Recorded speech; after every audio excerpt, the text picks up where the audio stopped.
அர்த்திகல்பிதகல்போயம் பிரத்யர்த்தி கஜகேசரி வியாசதீர்த்த குருர் பூயாத் அஸ்மதிஷ்டார்த்த சித்தையே. அனைத்து நேயர்களுக்கும் ஜோதிஷ கஜகேசரி டாக்டர் ஆச்சாரியா ஹரீஷ் ராமனின் அன்பான வணக்கங்கள். டிசம்பர் 16 முதல் ஜனவரி 14 வரை உள்ள தமிழ் மாதத்தில் மார்கழி மாத பலன்கள் இப்போ பார்க்க போகிறோம். 30 நாட்களும் தப்பாமே திருப்பாவை திருவம்பாவையுடைய பாராயணம் பண்ணணும், கேட்கணும், பெருமாள் கோவிலுக்கு சென்று வழிபாடு செய்யணும். காலையில் 4 மணிக்கெலாம் எந்திரிச்சிடணும். மார்கழி மாதத்தில் 4 மணிக்கு எந்திரிச்சு டெய்லியும் ஒரு பாசுரம் படிக்கணும், பெருமாளுக்கு ஆராதனை பண்ணணும், சக்கரை பொங்கல் நைவேத்தியம் பண்ணி எத்தனை பேருக்கு தானம் பண்ணுறீங்களோ அவ்வளோ கஷ்டங்கள் நிவர்த்தி ஆகும். ஏன்னா ரொம்ப முக்கியமான விஷயம் என்னென்னு பார்த்தோன்னா, மார்கழி மாதத்தில் நீங்கள் காலபுருஷனுக்கு 9ஆம் இடம்னு சொல்லக்கூடிய பாக்யஸ்தானத்தில் சூரிய பகவான் சஞ்சாரம். 9ஆம் இடம்னா தெய்வீகம், சூரியன் அப்படின்னா ராமபிரான் உடைய வழிபாடுகள், பெருமாளுடைய அவதாரம் வழிபாடுகள் பெரிய அளவுக்கு சக்ஸஸை கொடுக்கும்.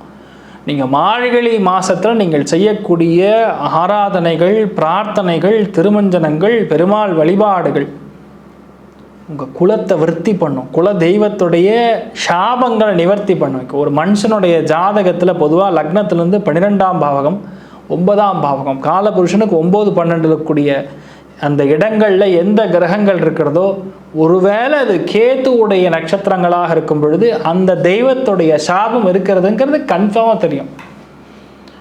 உங்கள் ஜாதகங்களை எடுத்து பார்த்துங்க. தனுசு ராசிலையும் மீன ராசிலையும் ஒருவேளை உங்களுக்கு ஏதாவது கிரகம் இருந்து அந்த கிரகம் எந்த நட்சத்திரத்தில் சாரம்னு சொல்லுவாங்க, அதுக்கு ஸ்ட்ரெயிட் ஆப்போசிட்டில் போட்டிருப்பாங்க, அதை நீங்கள் பார்த்தீங்கன்னா தெரியும். அந்த சாபங்கள், அந்த தெய்வத்துடைய சாபங்கள் உங்களுக்கு உண்டுன்னு சொல்லலாம்.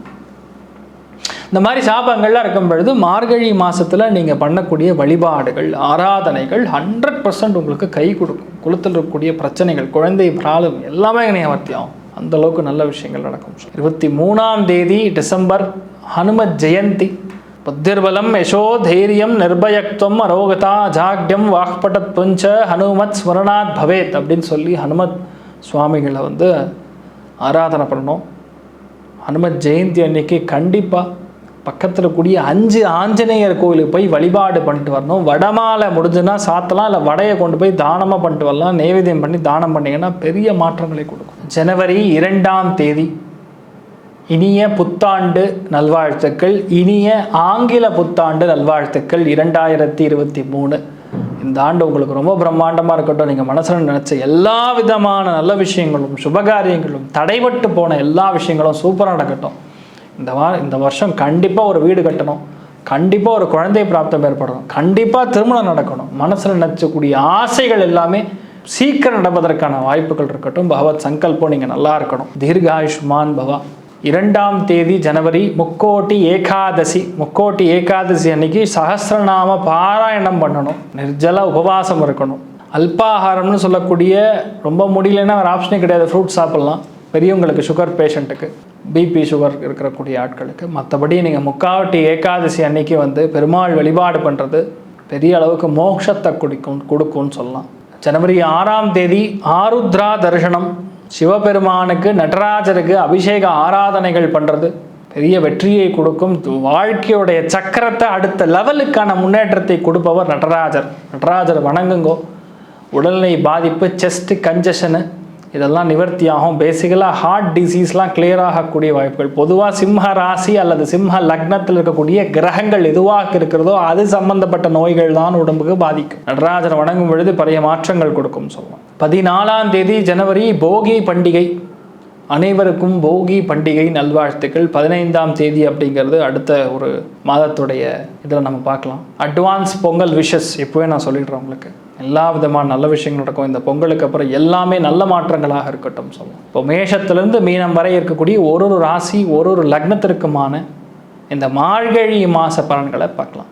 சிம்ம ராசி அல்லது சிம்ம லக்னம் சார்ந்த நபர்களுக்கு கண்டிப்பாக குழந்தை பிராப்தம் ஏற்பட்டுரும். 100% பெண் குழந்தை பிறக்கும். திருமண வாய்ப்புகள் தள்ளி போயிட்டு இருந்ததுன்னா இதெல்லாம் கிளியர் ஆகிடும். உடல்நிலைகள் நல்லா இருக்கும், ஆரோக்கியமாக இருப்பீங்க. தெய்வ அனுகூலம் நல்லாயிருக்கும். கண்டிப்பாக குலதெய்வத்துடைய கோவிலுக்கு சென்று வருவீங்க. நீங்கள் எதிர்பார்க்காத ஒரு பெரிய லாபம், நீங்கள் எதிர்பார்க்காத பெரிய வெற்றி அடையக்கூடிய ஸ்தானங்கள் இருக்கிறது. உங்கள் குழந்தையோடைய ஆரோக்கியம் நல்லா இருக்கும், உங்கள் உடல்நிலை மேன்மை பெறும், முக்கியமான ஒரு கடன் அடைக்கக்கூடிய வாய்ப்புகள் பிறக்கும். தொழில் ரீதியாக, வேலை ரீதியாக ஒரு நல்ல முன்னேற்றம் காண்பீங்க. புதிய வேலை வாய்ப்புகள் அமையப்பெறும். கர்மாங்கிறது சனி, சனியுடைய வீட்டில் சனியும் சுக்கிரனும் சேர்ந்து இருக்கிறது தொழிலில் நல்ல மேன்மை. உணவு சம்பந்தப்பட்ட தையல் கலைஞர்கள் சார்ந்த, ஆடை வடிவமைப்பாளர்கள் சார்ந்த, கலைத்துறை சார்ந்த வேலைகள் இருக்கக்கூடிய நபர்களுக்கு சூப்பராக இருக்கும். உணவு கேட்ரிங் சம்மந்தப்பட்ட ஹோட்டல் பிஸ்னஸ் பண்ணுறவங்களுக்கெல்லாம் தட்டி எறியும், அந்தளவுக்கு சூப்பராக இருக்கும். தொழிலில் நல்ல மேன்மை ஏற்படக்கூடிய ஒரு பொருளாதாரத்தில் வெற்றி அடையும். லோன் வாங்கினீங்கன்னா உடனே கிடைக்கும், லோன் வேணும்னு கேட்ட உடனே கிடைக்கும், அந்தளவுக்கு சூப்பராக இருக்கக்கூடிய வாய்ப்புகள் மகம் நட்சத்திரக்காரங்களுக்கும் உத்திரம் நட்சத்திரக்காரங்களுக்கும் இருக்க பொறுத்து. பூரம் நட்சத்திரக்காரங்களுக்கு பணத்துக்கு பஞ்சமே கிடையாது, அந்தளவுக்கு சூப்பராக இருக்குன்னு சொல்லலாம். நீங்கள் வழிபாடு செய்ய வேண்டிய தெய்வம் ஸ்வயம்பு லிங்கேஸ்வர சுவாமி. லிங்கன் வழிபாடு பெரிய அளவுக்கு வெற்றியை கொடுக்கும். ஸ்ரீ குபேரன் டிவியை பார்த்தமைக்கு நன்றிகள். மேலும் இது போன்ற தகவல்களை தெரிந்து கொள்ள ஸ்ரீ குபேரன் டிவியை சப்ஸ்கிரைப் செய்யுங்கள். மறக்காமல் பெல் ஐக்கானை கிளிக் செய்யுங்கள்.